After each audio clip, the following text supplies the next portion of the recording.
আসসালামু আলাইকুম এভরিওয়ান, কী অবস্থা সবার? কেমন আছেন সবাই? আশা করি সবাই ভালো আছেন। তো আজকে একটা ডিফারেন্ট টাইপের ব্লগ নিয়ে চলে এসেছি আপনাদের সাথে। গত পূজার বন্ধে আমরা গিয়েছিলাম কক্সবাজারে। সেই কক্সবাজার ট্রিপ নিয়ে আজকে ছোট্ট একটা ব্লগ আপনাদের সাথে শেয়ার করব। আর মজার ব্যাপার হচ্ছে এবারের জার্নিটা আমার কাছে একদম জার্নির মতো মনে হয়নি। আমার কাছে মনে হয়েছিল যে রাতে ঘুম দিয়েছি, ঘুম থেকে সকালে উঠেই দেখি কক্সবাজার, এমন লেগেছিল বিষয়টা। তো আমরা গিয়েছিলাম স্লিপিং কোচে। তো স্লিপিং কোচে আসলে অসাধারণ একটা অভিজ্ঞতা হয়েছে। খুবই আরামে জার্নি করা যায়, লং জার্নি হলে তো কথাই নেই। তো আপনারা যদি কেউ কক্সবাজারে আসতে চান, এখন তো ট্রেন চালু হয়েছে, ট্রেন অথবা বাসে যদি আসতে চান, বাসে তো মানুষ আসবেই যতই ট্রেন চালু হোক। তো বাসে স্লিপিং কোচ নেওয়ার ট্রাই করবেন।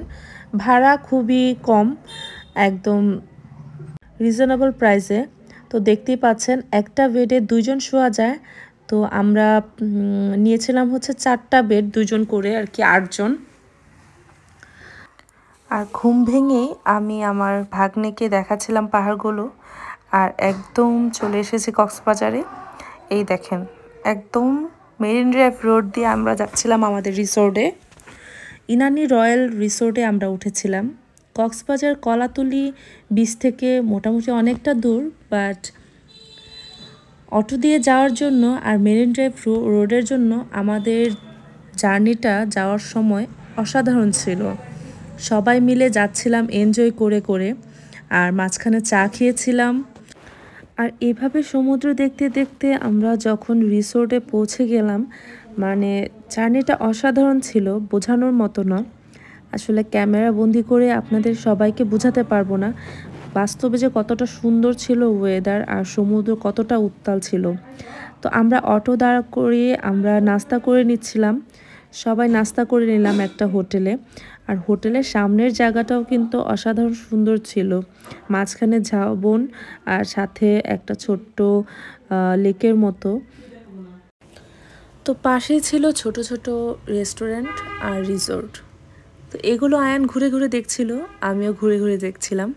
তো আমরা আবার চা নিয়ে অটোতে উঠে গেলাম। তো দেখতে দেখতে আমরা রিসোর্টে পৌঁছে গেলাম। রিসোর্টে ওয়েলকাম ড্রিঙ্কস নিয়ে আমরা রিসোর্টে কিছুক্ষণ বসেছিলাম। তারপর রিসোর্টে একটু ঘোরাঘুরি করে আমাদের রুমে চলে গেলাম। এই ছোট্ট একটা বাড়ি দেখছেন, এরকম 8টি বাড়ি আছে এই রিসোর্টে। আর রুমগুলো কিন্তু খুবই সুন্দর। আমরা নিয়েছিলাম 4টা রুম। আমার রুমটা ছিল একদম সমুদ্রের সাথে, সি ভিউ রুম। তো এই রুমটাও অনেক সুন্দর ছিল। এক একটা রুম এক এক রকম না, সবগুলো একই রকম। এই ভিলাটার দোতলা আর 3তলা মিলে আমরা ছিলাম। আমার কাছে মনে হয়নি এটা যে একটা হোটেল বা রিসোর্ট, একটা বাড়ি মনে হয়েছিল। তো দেখাচ্ছি আপনাদের, এখান থেকে হালকা দেখা যায় সমুদ্র, খুব বেশি একটা দেখা যায় না। বাট রিসোর্টের মাঝখানে কিন্তু খুব সুন্দর সুন্দর ভিউ আছে, হাঁটার জন্য খুব সুন্দর জায়গা। তো আমরা সবাই সবার রুমে ব্যাগ টেগ গুছিয়ে আমরা সাথে সাথে চলে গেলাম সমুদ্রে। বাচ্চারা খুবই এক্সাইটেড ছিল কখন সমুদ্র দেখবে। তো আজকে সমুদ্রটা ছিল অসাধারণ, একদম উত্তাল একটা সাগর। ওয়েদারটা দেখেই বুঝতে পারছেন, আসলে ক্যামেরা বন্দি করে আমি আপনাদের ভিউটা বুঝাতে পারবো না কতটা যে সুন্দর ছিল। দেখতেই পারছেন কতটা উত্তাল ছিল। আমরা যেহেতু ঘূর্ণিঝড়ের সময় গিয়েছিলাম, এই জন্য হয়তো বা অনেক বেশি উত্তাল ছিল সমুদ্র। মানে ভিউটা জাস্ট অসাধারণ। আমরা যেহেতু ইনানি বিচে উঠেছি, তো ইনানি বিচে কিন্তু মানুষ একদম কম থাকে, তাই এই বিচে এসে সবার কিন্তু একটু অন্যরকম ভালো লাগা কাজ করে মানুষজন কম থাকাতে। তো দেখতেই পাচ্ছেন কত এনজয় করছি আমরা সবাই মিলে।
প্রায় অনেকক্ষণ থাকার পর সমুদ্রে চলে এসেছি আমাদের রুমে। তো আমরা ফ্রেশ ট্রেশ হয়ে এখন দুপুরে খাবারের জন্য সবাই যাচ্ছি একসাথে। তো সাথে একটা খুব সুন্দর রেস্টুরেন্ট ছিল, রেস্টুরেন্টের নামটা আমার মনে নেই। তো সবাই গিয়েছিলাম আর সবাই ব্লু পরেছিল, বাট ভেবেছিল আর কি সবাই ব্লু পরে অন্য একটা বিচে যাবে, বাট আমার আর কি খেয়াল নেই আর যাওয়া হয়নি, যেহেতু বৃষ্টি নেমে পড়েছে, অনেক জোরে বৃষ্টি নেমেছে। তো সবাই ব্লু পরে নেমেছে ঠিকই, বাট যাওয়া হয়নি আর কি। তো খাবার অর্ডার করেছিলাম, খাবার অর্ডার করে কিছুক্ষণ হাঁটাহাঁটি করছি। খাবার আসতে তো কিছুক্ষণ সময় লাগবে। আয়ানকে আর আমি ছবি তুলছিলাম, কিছুক্ষণ ভিডিও করছি দুইজনের। তারপরে খাবার এসে পড়েছে। এখানের খাবারগুলো আমার কাছে মোটামুটি লেগেছে, আর খুবই কি বলবো, প্রাইজের দিক দিয়ে খুবই হাই ছিল। কজ এদিকে না অনেক বেশি রেস্টুরেন্ট নেই, খুবই হালকা রেস্টুরেন্ট, আর খাবারের দাম অনেক বেশি। যাই হোক, কিছুই করার নেই। বাট আমরা নিয়েছিলাম হচ্ছে লইট্টা ফ্রাই, কোরাল ফ্রাই, আর কি জানি মাছ নিয়েছিল, আর অনেক আইটেমের ভর্তা নেওয়া হয়েছিল, আর বাচ্চাদের জন্য চিকেন নেওয়া হয়েছিল। মোটামুটি ভালো লেগেছে। ভর্তাগুলো আমার বেশি একটা ভালো লাগেনি, মাছ ভুনাগুলো বেশি ভালো লেগেছে। সমুদ্রের যে সি ফুডগুলো ওগুলো ভালো লেগেছে আর কি। তারপর বৃষ্টির জন্য আর কোথাও যাওয়া হলো না। বৃষ্টি থাকলে আসলে এক জায়গায় ঘুরতে আসলে মনটা অনেক বেশি খারাপ হয়ে যায় আর কি। তো সবাই চা খেয়েছিলাম হোটেলের রিসোর্টের রেস্টুরেন্টে বসে সবাই চা খাচ্ছিলাম। চা খেয়ে রিসোর্টটা কিছুক্ষণ ঘুরলাম, আশেপাশে ঘুরলাম। তো রাত্রে আবার হাঁটতে বের হয়েছিলাম। তো আমি আমার বোন হাঁটছিলাম, আর রিসোর্টটার পরিবেশটা খুবই সুন্দর ছিল, তাই বোরিংনেস লাগেনি। তো পরের দিন সকালের ভিডিও এটা। ঘুম থেকে উঠেই দেখি এত উত্তাল একটা সমুদ্র, ভাবতেও পারিনি আজকে যে আমাদের সাথে কি একটা ঘটনা ঘটবে। যাই হোক, সেটা নেক্সট ব্লগে আমি বলবো কি হয়েছিল। তো ঘুম থেকে উঠে সমুদ্র দেখছিলাম কিছুক্ষণ, বারান্দায় দাঁড়িয়ে আয়ানের আব্বু আমি। সবার কাছে সরি বলে নিয়েছি, কজ আমার ভয়েস শুনে বুঝতে পারছেন এত ঠান্ডা লেগেছে কিছুদিন ধরে, একদম ভালো হচ্ছে না, তাই ভয়েসেরই অবস্থা। তাই ভয়েস দেওয়াটা আজকের অনেক বেশি বাজে ছিল। তো আমরা পরের দিন সকালে এই যে এখন ব্রেকফাস্ট করতে যাব, তাই আমি কটেজগুলো দেখাচ্ছি আর কি, রিসোর্টগুলো কি সুন্দর সুন্দর, যে ভিলাগুলো আমি এখনো ভুলতে পারি না।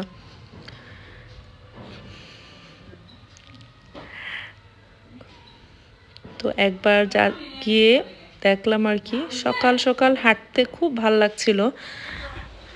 আমরা দুই বোন রিসোর্টের ভিতরে হাঁটাহাঁটি করছিলাম সকালে, আর গল্প করছিলাম যে ওয়েদার যদি এরকম খারাপ থাকে আমরা বাইরে ঘুরতে যাব কিভাবে। এক জায়গায় যদি ঘুরতে এসে দেখি যে এরকম ওয়েদার, তখন কিন্তু মনটাই খারাপ হয়ে যায় আর ঘোরাটাই নষ্ট হয়ে যায়, তাই না?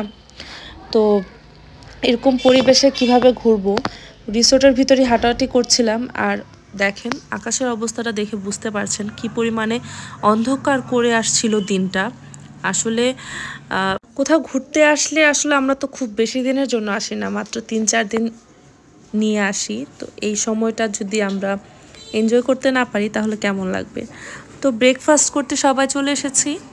ব্রেকফাস্টের জন্য বুফে একটা আইটেম দিয়েছিল, আইটেম খুব বেশি না থাকলেও এভারেজ আইটেম ছিল, আর যা ছিল অনেক মজাদার আইটেম ছিল।